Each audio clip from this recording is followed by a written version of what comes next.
Students, it's Dr. Koehl. I'm here at my friend Homer's house in the living room, and they're not here right now. I'm house sitting, so I figured I would just send you a video from here. A lot of you have our midterm on Monday. Some of you have it on Wednesday, and I wanted to just share a couple things with you about this. Be sure to study. This is not a midterm where I'm going to ask you like a long essay question and you can kind of BS your way through. I'm not sure what BS stands for, but it's not that kind of a test. So I just wanted to let you know, if you feel like you've been in class and you've been paying attention and involved in discussion, and so you don't need to study for the midterm, that's definitely not true. Go through the study guide that I gave you. Make sure you go and find the answers to all those questions. At least 3 of those questions will be on your test, and word for word. And then as you study for those questions, you'll get a sense for the other kind of questions I could ask. And so this is a test where you've got to study the material. I don't know if you did this, for those of you who are first semester freshmen, I don't know if you did this in high school, but you got to write your study cards. You got to put it on the one side and then the answer on the other. You need to ask yourself the questions. And then the other option, of course, is you could go to Quizlet or something like that, but like find a friend or family member or a fellow student to ask you those questions. This is just memorizing a bunch of stuff. You got to do it. And I never liked taking tests when I was in college, but the reason for this is so that these are the hooks on which you're going to hang all the rest of everything you learn. That's why I'm asking you specific questions, like what are the 3 tests of Kant? And I want you to explain them, and then I want you to apply them to a specific scenario that I give you. That's the kind of stuff we're going to be doing the rest of the semester. So it's very important to me that you learn this material really well. And so if you're one of the people taking the class on Monday, you should have been studying by now. If not, you need to spend the next day studying, the next day and a half studying, so you'll do well. Every time I give this test, I have people get hundreds, high 90s, they get A's, and then I have people who get like 12 or 13 or 32, because there's no extra points for BS. You've got to give, I'm asking you real specific questions. Let me show you, for example. Let me share the screen and go to the study guide. You got to go through that midterm study guide. It's on I emailed it to you, but it's also on the Moodle page where you right where the midterm is, right? This first section is important. It just tells you what to study. You look at the introductory text. That's at the beginning on the course page of every week in the theory section of the course, plus the beginning of the first week of the course. And so that lays out almost all the information that you're going to need. Then you've got the quiz questions, and I'll give you an example of that in a second.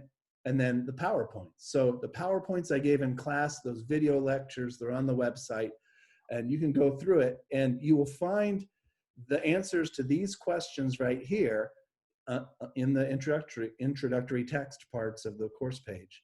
The quiz questions come straight from the quizzes. You just need to review your quizzes. And then these come really straight from the PowerPoints. I explained them in the lecture, so you might have some good lecture notes, but really the PowerPoints are there, and it's very easy for me just to ask you a question that's on one slide of a PowerPoint. Like, explain the 3 tests of ethical action according to Kant, right? Those 3 tests of ethical action are on a PowerPoint slide.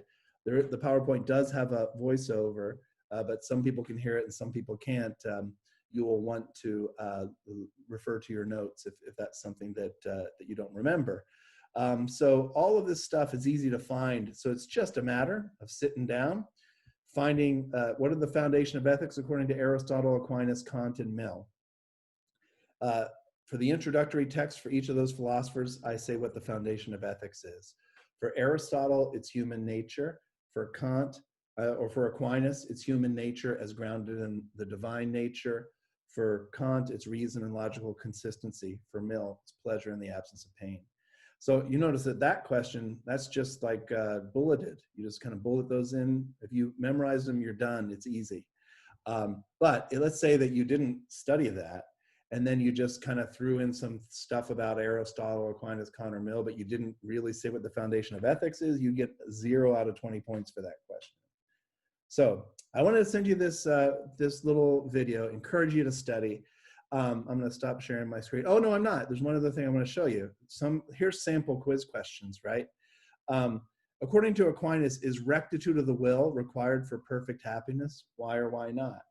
Well, that question came from one of your quizzes, and you'll notice that these quiz questions, if I ask you one, it's going to be one where I have a bit of an explanation in the feedback that I gave you for the quiz. So when you click review, it'll have the explanation. So here is that quiz question from Aquinas. And you see that rectitude of the will is required for happiness. And then you see that I explain it right here. Aquinas holds that rectitude of the will is required for happiness, both antecedently and consequently, right? That in order for one's will to be made perfect, you need to have virtuous character. And also, once you become united with God, you're just going to love everything God loves.